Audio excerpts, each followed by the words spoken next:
Okay, so welcome to lecture once again, guys. Now in this lecture, I'll be talking about a document loading operation with the help of LangChain and a LlamaIndex. Now, to build any kind of a REG application, obviously you have to read a data. Now, data will be available in a different file format, maybe into a .txt format, maybe into a JSON format, maybe into a CSV format, maybe into a docs format, maybe into a PDF format. So there can be a variety of like a situation you will get into from where you have to read a data, maybe from some cloud environment, maybe some different app. So how I will be able to load all of these documents? Obviously, I can write a one by one custom libraries, or I can try to write my own custom function. And with the help of that, I will be able to read the data. But if I'll talk about a LangChain as a framework or LlamaIndex as a framework, so these frameworks are providing you a simple basic function by which you will be able to load a document in no time. So this is something that I'm going to discuss with all of you in this lecture. So let me share my screen and let's try to open up a VS Code, and one by one, let's start looking into these examples in a complete practical manner. So here I'm going to open up a folder. Now, so inside this folder, so I can try to create something called as generative_AI_masters doc_load. Okay. Now, so inside this folder, so what I'm going to do, so obviously I'm going to create a Jupyter notebook file. So let's suppose I'm going to create a Jupyter notebook file document_load.ipynb.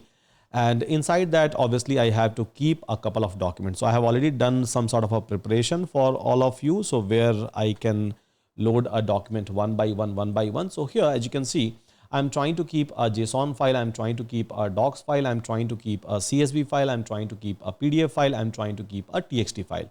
One by one, with the help of LangChain, I'll try to read it out. And then with the help of LlamaIndex, I'll try to show you that how we can try to read the document. So let's try to select a kernel in a very first place. So here I have selected the kernel, one of the kernel, or maybe you can try to create a new environment, and then with the help of new environment, you can try to perform the same thing. Now, installation wise, so this installation is must. Apart from that, I'll be doing a couple of more installation, but yeah, this installation is must inside your system. So execute it, right? And in my system, I have already installed it. So it is showing me requirement already satisfied. In your case, obviously, it is going to do the installation, and then you will be able to perform a different kind of a operation. Now, what we are supposed to do is that we have to import all of these libraries. So from LangChain document loader, I'm trying to import a text loader. I'm trying to import a PyMu PDF loader. I'm trying to import a CSV loader. Now, these are not just a loader which is available. So apart from that, you will be able to find out other loaders as well, which is already available. And here in a LangChain documentation, document loader documentation, so you will be able to find out a tons of document loader pre-built function. And it says that just try to use a library and then try to call a load function, and it will be able to load the document, whether it's a BEV, whether it's from a unstructured data, whether it's from a sitemap. Or here, if you will come little bit down inside this document, so you will be able to find out all document loaders. So just anything and everything that you have heard of with respect to everything, they have given you a function, an inbuilt function. You just have to call this function, and then you will be able to load a data from that particular environment or that particular platform or that particular document or file system. It's very easy, very much easy way they have created each and everything as a wrapper. Now, out of this, I will be using a couple of things, and then I'm going to show you all of these examples. So let me show you this example, and let me keep this URL even inside this Jupyter notebook so that all of you will be able to refer it in a later stage. Yeah, so this is the URL where you will be able to find out all the document loader function, which is an inbuilt one from a LangChain. Okay, so now once we are able to do this, let's start using a text loader in a very first place. So here I'm going to use a text loader, and I have a text sample. So I have a text sample.txt inside my system. And once I'm going to execute it, it is going to give me an object for this text loader. If I'm going to call .load, So it is going to read the entire data from this particular document. Very simple, right? So here you will be able to find out a page content, and inside page content, whatever I had inside my document, so yes, it is able to read it out. And if I have to extract a data out of this one, so everything is available inside this list at 0th index. So I'll just try to call 0th index and then dot page content, and it is going to give me just a page content. So whatever content which is available, I will be able to read it out if I'm just looking for a page content, if I'm not looking for any kind of a metadata. Okay. Now, similarly, so I have a CSV file over here, a comma separated file over here. So if I have to read a data from this CSV file, I will be able to read out this data from a CSV file as well. So here I can try to call a CSV loader, and I can try to pass my sample.csv, and then I'm going to call load. So it will be able to load a data from a CSV, and there is a lazy load function which is also available. You can try to use it. So yeah, it is able to load a data from a CSV row by row. So row number 0, then 1, then 2, then 3, and so on. So row by row manner from a CSV file, it is able to read the data. Similarly, so if I have to read a data from maybe a PDF file, so here I can try to call py-mu-pdf loader, which I have already done as an import. And then I can try to call my sample.pdf, and then I can call load function over here. So it will be able to load a data, right? It will be able to read a data. And again, so whatever meta information which is available, so it is going to load that meta information as well. And in a page by page fashion, so it will be able to load the entire data. So in my document, so I just had only one page. So yes, it is able to read that particular page, as simple as that. Now, so let's suppose if I have to read a document, let me show you that. So let's suppose there is a document available in this way, right? So there is a technical, there is a research paper which is available over here. Now, if I have to read out this particular research paper, so how I will be able to read this particular research paper?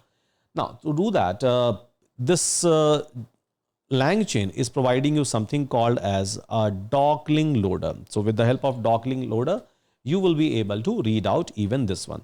But to make this working, so you have to do an installation in a very first place for a document loader. So this is the installation that you will have to do. Now I'm using the same example which has been given on a LangChain official documentation page. So first of all, you have to do this installation, and once you will be able to do this installation, then with the help of this doclink loader, you will be able to perform this entire operation. So here code wise, you have to call your doclink loader, and then inside this, you can try to provide your file path.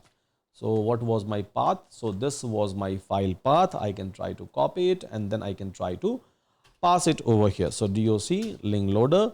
Now here, so I can try to provide my file path, and it will be able to load it. So dot load, you have to call for sure, right? And yeah, so it is able to load a data one by one for you. Simple, right? So this is going to read a data, and then this is going to show you a data. So still it's trying to read. This file is available not in my local system.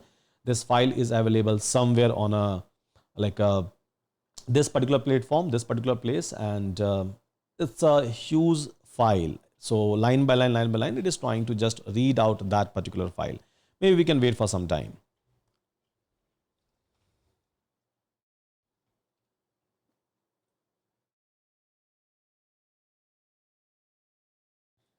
Yeah, so it is taking like a time. Okay, so now as you can see, it is able to read data. It is able to read a data page by page. I'm able to get the content, and everything is available in my system. So like I said, even if it is available on some other platform, maybe on some URL, maybe on some link, I'm able to read out that particular information. Very simple, right? Now I can try to use this doclink loader even to read my doc file, right? So let's suppose I have a doc file in my system. So I have basically querying doc file which is available. So I can try to use this particular function to even read this particular document file. So here this document file is having a lot of information, and page by page it is able to read out even that particular data, as you can see, right? Page by page it is able to read out all of this data along with a meta information you will be able to find out. So very simple and very easy to read all of this document with the help of some of the inbuilt function which is already given to you, right? Which is already given to you. Now, so there is another part you will be able to find out. So let's suppose if I have to read out some of the information from a BIP page, right? So even LangChain is providing you a BIP based loader. So you will be able to read a data from a BIP pages. So to do that, so you have to do some sort of an import. So you have to do LangChain community import. Now from that, so document loader you have to call, and then from there you have to import bev base loader. So this import is required. This import is required. So once you are able to call this one, then you can try to call bev base loader, and then inside that try to provide the URL. For example, I'm going to provide maybe a Euron.1 URL, and let's see so what it will be able to read out. So here I'm providing a Euron.1 URL, and if I'm going to execute it, so and then if I'm going to like call load, so let's see. So yes, it is able to read some of the information. So title of the page was this, and this was the description which was given on a page. So these basic information, page content, it is able to read out. So anything and everything I will be able to read out with the help of this LangChain thing, because it is one of the richest library you will be able to find out to read out a document or read out any kind of a data from any of this system. And just imagine, so all of these things are given to you. You just have to call one single function, pass your path or maybe a credential, maybe a API sometime, and then you will be able to read out the entire documentation. So it's an amazing thing that has been given to all of us, and with the help of this, you will be able to read out, or you will be able to load anything and everything literally, right? Anything and everything you will be able to read out. Now, so I had basically in my system, I had this JSON file. So how I will be able to read out a JSON file? Let's try to understand that particular part as well. Maybe I can try to use a doclink loader. Just I can try this out, right? So here I can try to pass my document name, which is nosunexport.json. And then if I'm going to call a load, so let's see, it's not able to load this JSON. So maybe I can try something different over here.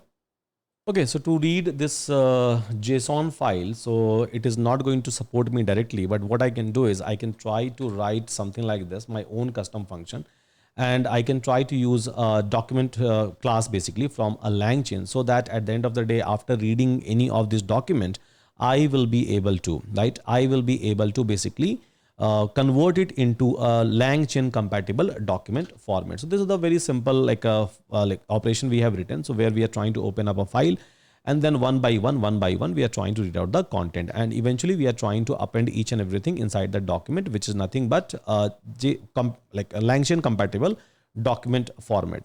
Simple. So here, if I'm going to call a load notion, and then here, so if I'm going to pass my JSON, so yeah, I'm able to read out this entire document, entire data into a LangChain compatible format. So that's a beauty, guys. That's a beauty. So now once data set is available into a LangChain compatible format, then we can try to use this data for embedding purposes, to store this data into a vector store, to retrieve some sort of a chunks out of it, or maybe to build any kind of a chain out of it. So for any kind of operation, we can try to use this particular data set, because now it's available into a LangChain compatible format. Now, so LangChain is one thing. I'll try to show you something with respect to a LlamaIndex as well. So if you remember, from a LlamaIndex, we have done an import of SimpleDirectoryReader. Yeah, we have done an import of SimpleDirectoryReader. Now, what I can do is that I can try to call this function called as SimpleDirectoryReader, and here, so I can try to provide my input files basically, or I can try to provide one single file. I can try to provide a multiple file. That's completely fine. Now here, if I'm going to provide a sample.txt file and execute it, so yeah, it is able to return me a LlamaIndex based object. Yeah. It is able to give me a LlamaIndex based object. Now I can try to call load data with respect to a LlamaIndex, and yes, it is able to give me a meta information, and along with that, So it is able to give me the complete data out of it. So this is giving me a data set which LlamaIndex will be able to compatible with, and LlamaIndex will be able to understand at the end of the day. Now I can try to use a same one. Maybe I can try this out, and I can try to read maybe a document DOCX file. So QUE, my file name is querying QUERYING dot docs. Now, so yeah, I'm able to read with the same function, right? With the same single function. So I'm able to read basically a doc file. Now, if I can try to read maybe a sample.csv. So yeah, I'm able to read even a CSV file. Now I can try to read maybe a Notion file, which is available into a JSON format, NOTION underscore EXPORT export.json. So here I'm able to read even this particular file, right? I'm even able to read this JSON file. So all this file, I'm able to read it out in a simplest possible manner if I'm using a LlamaIndex based simple directory reader, which is a core of, which is available into a core class of a LlamaIndexes. So this is how, guys, you will be able to read out a document. And like I said, so try to follow this entire page. So where you will be able to find out all the reader, and you will be able to read the data from any places, any given places. So with that, thank you so much, everyone. Take care, and see you again in my next lecture.